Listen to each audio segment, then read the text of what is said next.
so glad to have you in my arms tonight. The angels will surround you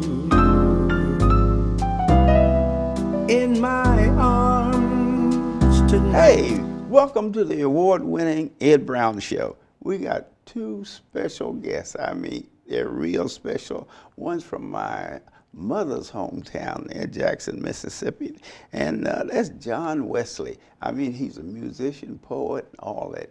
So whatever you're doing, you better stop doing it, because you don't want to miss this, because what's going to happen, we have Benjamin Wells. He's another gentleman. He's going to bring you something here that most of you heard about, but you haven't been able to get a presentation like it anywhere. So hang on. Okay, Mr. Wesley, I mean, you're at station WLBT there down in Jackson, Mississippi. Yes, sir. Now, tell us a little bit about yourself. I know you can play music. I know all of those things. Just let people know that you've been around some very exciting people. Yeah, thank you, Sandy. It's so good to be here with you. I mean, you're an exciting person, you know. But yeah, I grew up in a little place called Ruleville, Mississippi, Ed. That's up in the Delta. As a matter of fact, that's where Senator Eastland and Senator Stennis were from.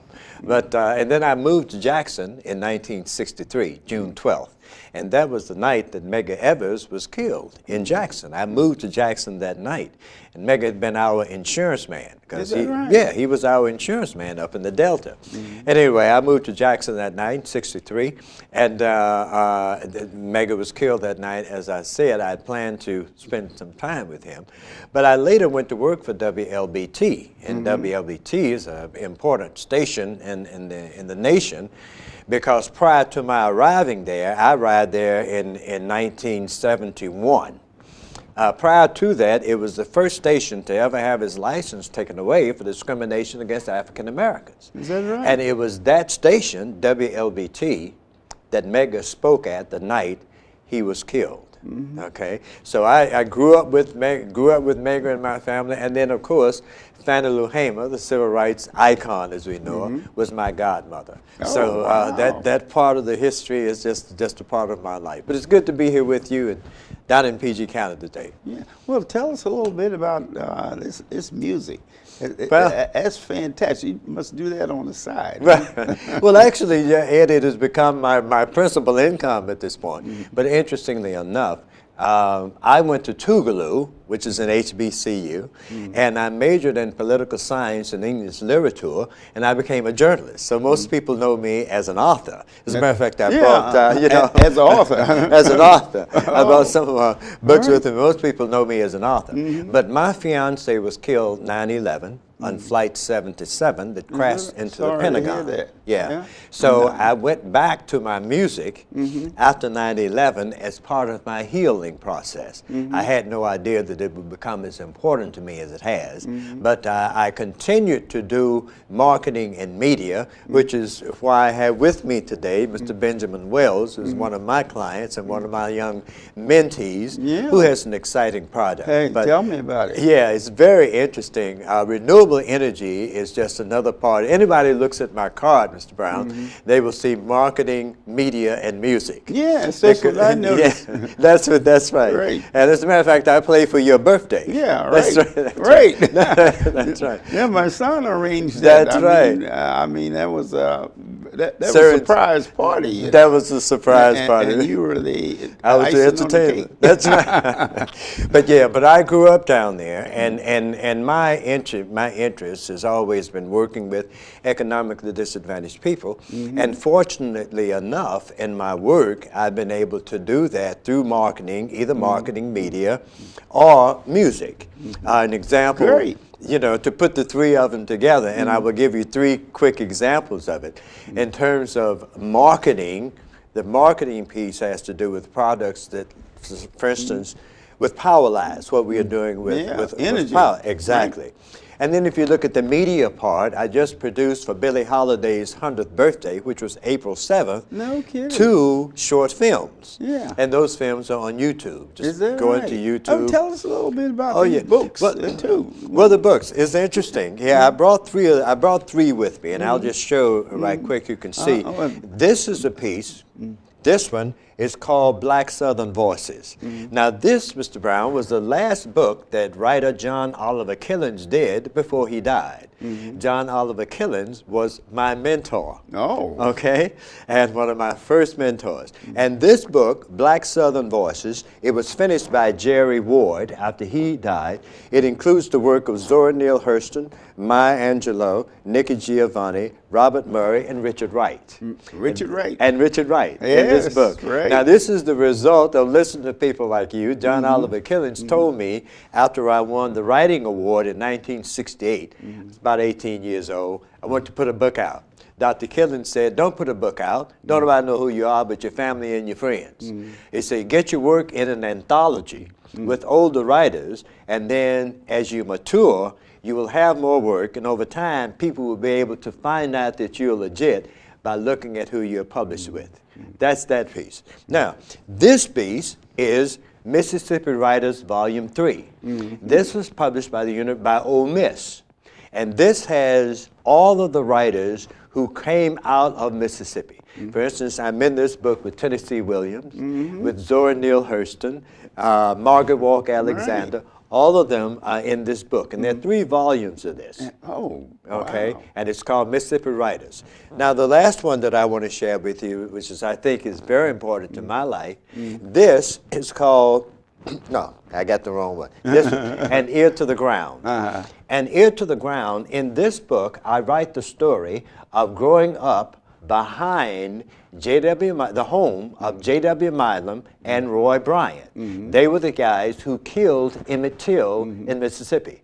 After they killed Emmett in Money, Mississippi, they were run out of town by their own people, and they moved across the street from me the next year. You gotta be kidding. No, they moved across the street from me. Yeah. So in this book, which is a matter of fact, if you go online to Cune Press, C-U-N-E, like cuneiform, are very simple. Put John Milton Wesley in any search engine, but you have to put the Milton in there, and you will be able to read the story of what it was like growing up behind the home of J.W. Milam and Roy Bryant. That was exciting. Yeah. That was a very fascinating experience. And factual. And factual. See, that's the thing. And one of your poets, your buddies there, Richard Wright. Right. I always quote him. You know, one of his favorite expressions is, "You're not free unless you economically free." That's exactly right.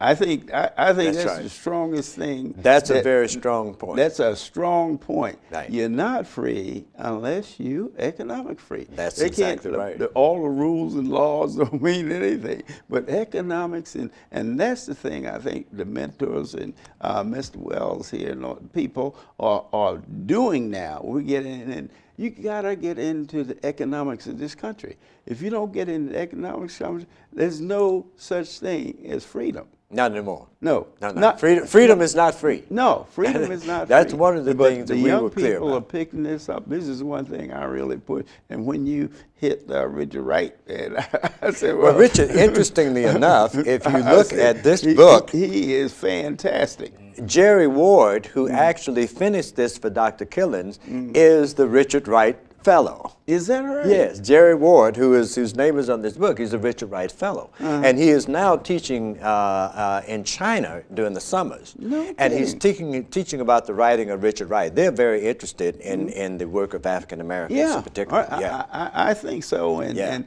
I think that's the key to a lot of problems we have. And the young people, they realize that too, is that they really have to get into the economics of this country. Yes. Once you get into the economics, you get respect, because economics is all green. You don't have to worry about any. Right.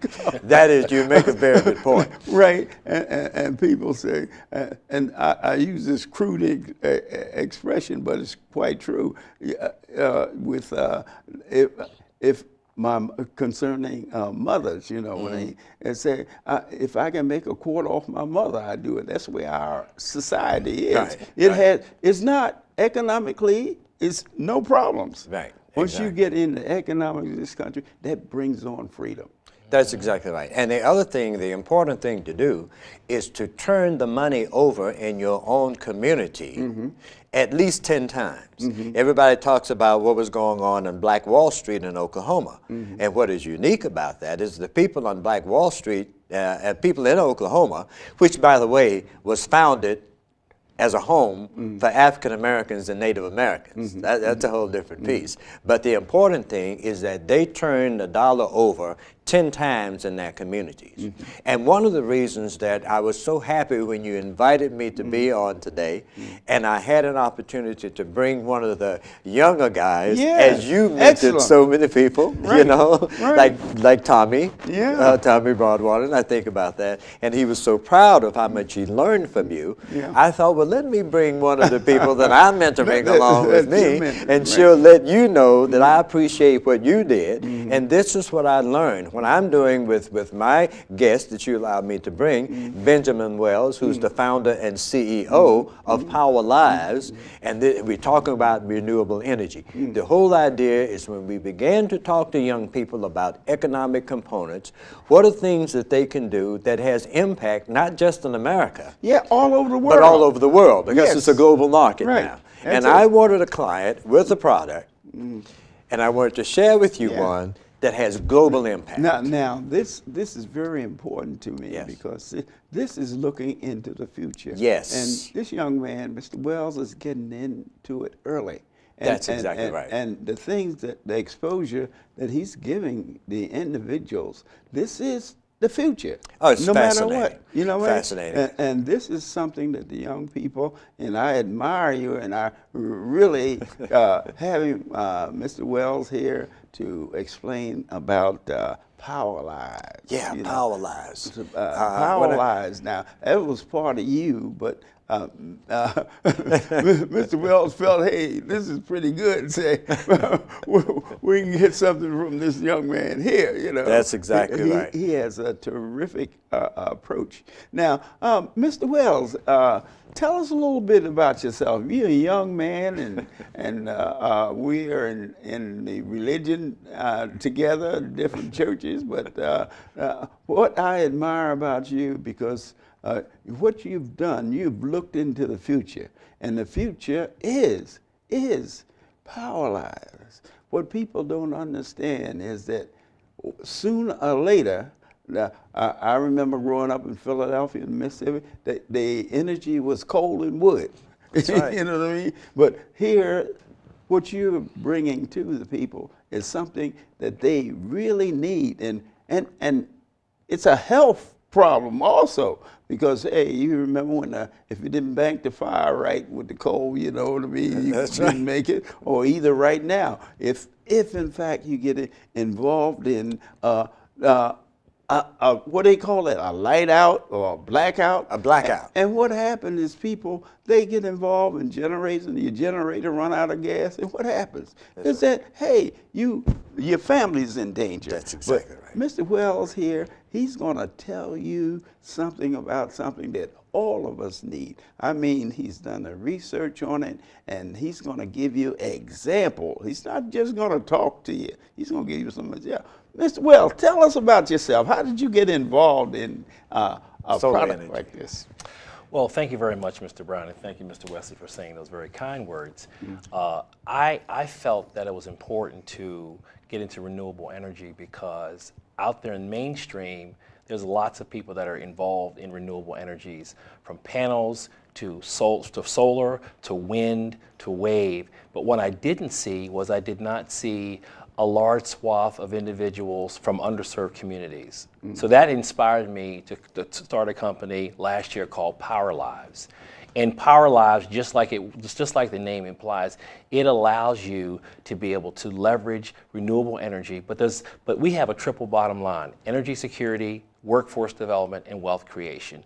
Energy security in the context of we're always going to have the sun. The day the sun doesn't shine, we have a lot of other problems, okay? Yeah, that's right. So that's one thing, and we know that God created the sun, right? And nobody can harness it. That's exactly right. See, that, Exclusively. Yeah, exclusively. You Right, know what I mean? right. No one can control it, no matter how much money you had. That's exactly Doesn't right. make any difference. Exactly. So then the second part of that is what I wanted to do was I wanted to be able to expose underserved communities around workforce development opportunities in the renewable energy space. I say that solar energy is simple. If you can put a battery in a flashlight, you can create solar energy and power any kind of device, very simply. And then the third part was I wanted to not only demystify it, but I also wanted to show here's how you can get into the business. Here are ways for you to generate income. Because it's one thing to create a job, but it's something entirely different too. You can't pass a job. It's one thing to create a job. It's something entirely different to create wealth, generational wealth. Right. And so the idea there is being able to do that, and that's what Power Labs is really about.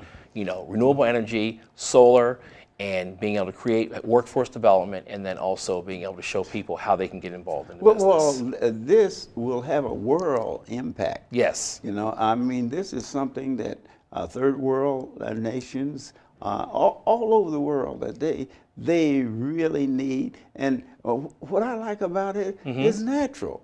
Yes. You know what I mean? It's something that every third world country has. Exactly. And that's the sun. Right.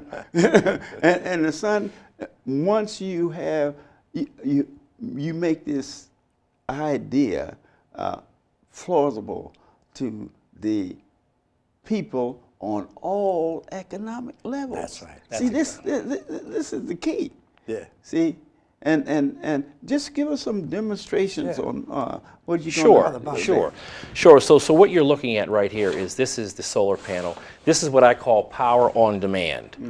And the idea here is you're able to create power, generate power with a panel with this device. This device was designed by a company called Doofstar Energy. I have a partner. He is the designer and the inventor of the technology. And what we have is we have a relationship where I have the global distribution and marketing of the technology. And so this, what I'm holding right here is something called the eHub. As you can see, it's a little bit larger than a Kleenex box. Right. It hangs on the wall. But what it does in practice is quite phenomenal. I can literally place this here and create high intensity light, okay? And I can, in addition to that, I can also, these two USB device ports right here, I can plug in your cell phone, huh? my cell phone. I can plug in a cell phone, a smartphone, an iPad, and I can charge up to 8 devices on these 2 ports. And so when you start thinking about the ability to be able to harness energy via the solar panel in this energy hub device, and then being able to charge your cell phone or any kind of USB powered device. About a month and a half ago, I was at a conference in the Caribbean. They're heading into hurricane season, and I showed them 3 specific examples: residential, public safety, and medical. Medical, I showed them how you could have a USB powered. That's so important. It's very important, and it's also, in terms of grid electricity, it's critical. I showed them how you could literally power a refrigerator for medicines, or any kind of blood pressure cups, or in the case of a disaster. I also showed them for residential, a flashlight, a radio, a communication device, and then for public safety, for example, like in Nepal, right now they're struggling with the infrastructure that was disrupted by the earthquake. The sun is still shining there. But now I can bring this energy hub device there to allow them to be able to power their devices so they can communicate around the disasters. Because in the medical field, I'm a research chemist. In the medical field, the instrumentation is so important. Critical. Exactly. And if you don't, it doesn't make any difference of what kind of result you get from it if it's not functioning. That's correct. That's It correct. doesn't mean anything. That's correct. And having this in areas like that where they have the earthquake, or basically here, right here in the United States. Exactly. Hey, what are we going through? We're going through those tornadoes. Exactly. When a tornado hits, Exactly. where do you get the energy from? Right. See, that's something That's a key component. That's a key and you need that to do the medical research Exactly. on anything, any disaster that you. So this is something that people need to get involved with, and basic things like when you had that barbecue, you run out of gasoline for. Well, what do you have? You have this renewable energy that's. I call it portable, and the fact that if it rains, you don't have to worry about it because you've charged it now. Stored it up. You can Right. charge it. What, 4 hours? It takes 4 hours to recharge it. So Right. if you're gonna have a cookout, you make sure it's charged. Don't worry about the generator. That's The exactly right. generator is a health hazard. That's right, and you brought up a very important point. Right now in the globe, there's 1.3 billion people that don't have grid electricity. 620 million of them are on the African continent. So this right here changes lives as it relates to being able to bring on-demand portable power real time. So not only do you have high intensity lights, you also can power other devices. And once we solve the power problem, then we can bring in things like wireless networks, Yeah, and then you can equipment. bring in things like distance learning. So this really is a transformational component. This energy hub unit, it'll run these devices for about 20 hours, fully loaded. Well, I think that's the key, the portability. Exactly.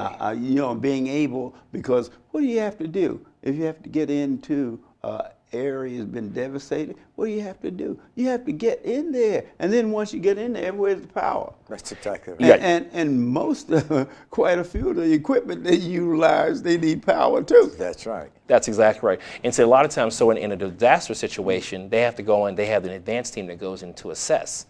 Well, they're assessing the infrastructure. If there's no basic infrastructure, how are they going to communicate? So that's why this is ideal for Right. those The types of situations. communication. That's right. Exactly, Hey. exactly. And a lot of the Right. electronics that we have nowadays, if you look at it, it's USB powered. And even some of the larger items, at the end of the day, it's 5 volts. 5 volts coming out of here can power a lot of different devices. So it's very, very portable, very powerful, and it allows you to create light in dark situations. That's why our mantra is "Let there be light," Right. because there's so many people that are in the darkness. Right. You know. And now you have training for the young people that's involved. You have volunteers that work with you. Just how to. Well, actually, we do have a training program, and what we really wanted to do, especially on the heels of the situation in Baltimore, what I thought about doing was talking to the powers that be there. Said, listen, we're currently having this manufactured in Pennsylvania. Everything is U.S. based, okay, but we're currently having it manufactured in Pennsylvania. Wouldn't it be great if we could create a public-private partnership where we could bring manufacturing to West Baltimore to show the youth and that here's would be some other things you jobs. could do. That will be jobs. Yeah, But not only yeah. that, there would also be generational wealth, because then they can show them how to create their own franchise opportunity. And that's important. Now, what we really were talking about is getting into the economics of this country. Absolutely. And getting into solar energy is really getting into the future. That's exactly right. And young people, here's the opportunity, is that get involved in the economics of this country. This is the key. A lot of things happen, but here we have an example of something that's going to turn around the world. That's right. That's Not the United States, the world, because That's this exactly right. is something, because what it's going to do is, like I say, education is important. Okay, well, and if you don't have light, there's not much education you can have. That's exactly If right. you go around. And Mr. Brown, there are 2 examples, pardon me, that I'd like to just mention. One of the things that we know is happening on the continent is that as a result of the imbalance of light sources when children are learning, Right. that they're having issues with their eyes because they look at a small lighted area, and when they look up from it, they're looking at darkness. And this is having an impact, long-range impact, on their vision. So what we know that we can do by making these kinds of devices available is to actually give them more balanced light. So as a result, the medical impact for going from light to dark, light to dark, we can begin to eliminate that. So now the other things too, if you're speaking of the energy thing and the generators, one of the things that we know that a large number of our servicemen have been injured actually in the route from bringing the fuel back to where the bivouac is. Where the engine is in the truck on the route going back. Why? Because you want to have the fuel a long way from where the troops are sleeping so that you can't hit the fuel depot and kill everybody. The great thing about a unit like this, it makes it possible for us to have power on source to light the tent, to light the barracks. And you don't have to worry about going to get the fuel or having the fuel close to you. Well, one of the key things that, in any situation is light. That's exactly right. And see, once you take that out of any situation, I don't care what it is, it doesn't function. Well, there's a reason why God started with light first. Right, let there be light. And that's okay. That's a good expression. That's exactly right. And that was one of the, as a matter of fact, one of the things that excited me about working with Ben on this project was when we first began to talk about this, he showed me a photograph of the globe. And when I looked at the globe at night, it was so interesting to me that the darkest portion of it was the continent of Africa. Okay? Yeah, you showed me that. I showed you that, you know. And we met, our first business meeting was over lunch. And when I saw that, my reaction immediately was, let there be light. And Ben said, that's it. That's it. That's it. But there's another part I think that's it's also important to look at, because people now, solar panels are pretty prevalent in key cities, especially those that offer incentives. The thing that I'm very passionate about is around generating off-grid power. Okay, because the off-grid power allows you to be a lot more flexible, a lot more portable. So not just generating power from this device, but things like solar-powered street lights or things like solar-powered light towers. You see a lot of the construction projects at nighttime, they're using diesel. Diesel is very it's very costly. It has a direct impact on the CO2 emissions. Imagine being able to have a solar-powered light tower as well. So our focus really has been around off-grid power generation. This is one example of that, a very powerful example, and then also other ways. And that's what I want to try to encourage the underserved community and work with community leaders to say, understand here's how we can provide training. So whether it's partnering with Prince George's County Community College or some kind of other vocational place where we'll bring in people. We've even discussed the opportunity of hiring returning citizens as well, to give everybody an opportunity to level set. Once they paid their debt to society, there's no reason why we can't consider giving them an opportunity. And that's why I am just thrilled to be able to have this technology. So am I. I'm thrilled to have both of you on. It's good to be here with you. Concerning that project and everything. I like to see the young people, like I said, Richard Wright, the great poet, you know, say about, you know, getting into the economy. Mr. Wesley, will you have a parting word? We got to close up. Yeah, well, it's just good to be here with you, and I appreciate the opportunity to bring Ben with me and to be with you again and say hello to your wonderful son, who, by the way, and we have to thank him, too. We have to thank him, right? We have to thank him. But it's just great to be here with you, and and later on, we're going to bring Ben back to you and let you even talk more about that. Yeah, right. By the way, Ben, can people go to the website? Oh, absolutely. So they can go to. You have a website. Yes, I do have a website. It's going to be www.powerlives.com. And you can also send, say it again, www.powerlives.com. You also can send me an email at energy@powerlives.com, and that's Power Lives with plural, POWLIVES.com. I look forward to coming back and providing some training. I look forward to working more in the community. In fact, one of the things I'll just say is there's an organization called Cross Creek Foundation, which is a 501c3. They just purchase units because their focus is providing disaster recovery training for families. Because most of the time you see where they provide training for businesses, but you don't see too many organizations providing training for families. That's Cross Creek Foundation. And they're in PG County. They're in Prince George's County, correct. Well, that's what I'm saying. You know, something like this introduced, you know. Now, people, listen, we're ahead of the time. So what you want to do, remember, solar is in the future. What you have to do is